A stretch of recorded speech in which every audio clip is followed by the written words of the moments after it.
Good day mga kadiskarte, welcome back ulit sa ating panibagong video. For today's video mga kadiskarte ay magpalit tayo ng wheel hub bearing ng BMW. Kung hindi ka pa nakasubscribe sa aking channel, please subscribe and hit the bell button para updated kayo sa aking bagong video na ina-upload. Siyempre mga kadiskarte, bago natin matanggal yung ating papalitan na wheel bearing, siyempre tatanggalin muna natin yung caliper, ang kanyang rotor, para mapalitan natin yung kanyang wheel bearing mga kadiskarte.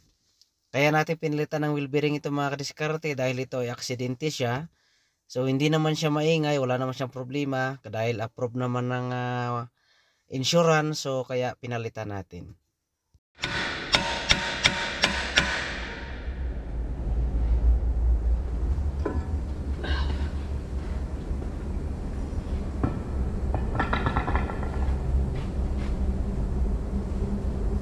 At ito mga kadiskarte, tinanggal ko na yung kanyang bolt sa kanyang axle. Alin pala yung mga kadiskarte, nung malaki 12 yata yung alin na yan, hindi ko lang matandaan. Ayan, kasi nga ibang klase yung kanyang nut mga kadiskarte sa kanyang axle. So bago natin matanggal mga kadiskarte yung wheel bearing na yan, mayroong 4 din yan na tornilyo sa likod. Papakita din natin sa inyo yan.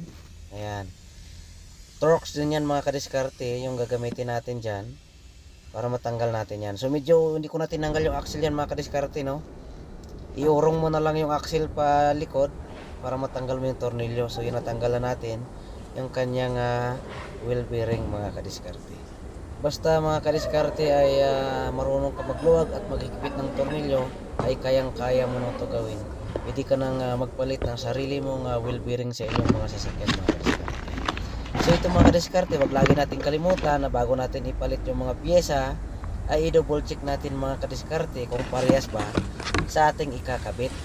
So ito mga kadiskarte, tingnan ko na at binubuksan ko mga kadiskarte. So may napansin ako dito mga kadiskarte habang binubuksan ko, para na may problema mga kadiskarte akong nakikita.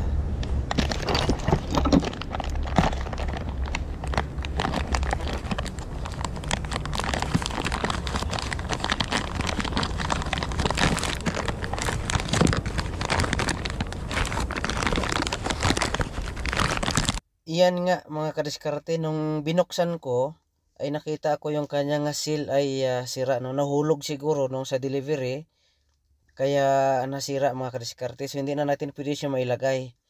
So ang ginawa ko, tinanggal ko yung luma at inilagay. So pwede naman siyang gawin. At ito hindi naman siya sobrang luma naman tong bearing, kaya bago pa naman yung sasakyan. So ayan na, tinanggal ko na ang lumang seal at inilagay sa bagong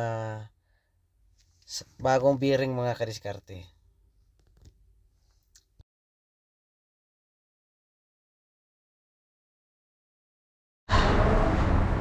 So right mga kadiskarte, natapos na natin palit yung wheel hub bearing ng BMW. Yeah.